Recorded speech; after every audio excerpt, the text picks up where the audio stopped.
ஒருமுறை ஒரு செல்வந்தர் எருசலேம் நகரத்தை பார்ப்பதற்காக சென்றிருந்தார். அங்கே நடைபெற்ற ஒரு ஆராதனையிலும் பங்கு பெற்றார்.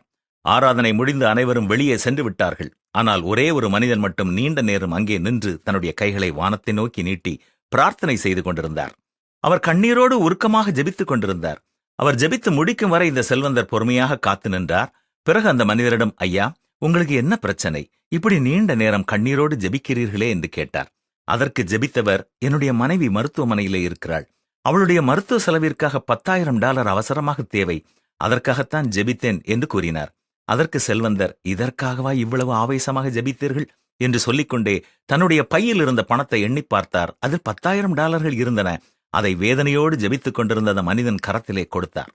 பணம் கொடுத்தவருக்கு கூட நன்றி சொல்லாமல் உடனடியாக அவர் கரங்களை உயர்த்தி கடவுளுக்கு நன்றி சொன்னார்.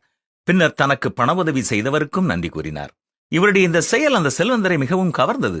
உடனே தன்னுடைய பையில் இருந்த தன்னுடைய முகவரி அச்சிட்ட அட்டையை கொடுத்து, நீங்கள் எப்பொழுது வேண்டுமானாலும் எந்த அளவு பணம் தேவை என்றாலும் என்னோடு தொடர்பு கொள்ளுங்கள், உங்களுக்கு கிடைக்கும் என்று கூறினார்.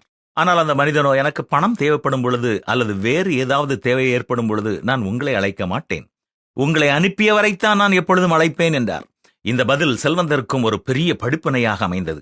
இந்த சம்பவத்திலிருந்து நாம் கற்றுக்கொள்ளக்கூடிய சத்தியம், நமக்கு உதவி செய்யும் எந்த ஒரு மனிதனையும் நாம் கடவுளாக்கிவிடக்கூடாது.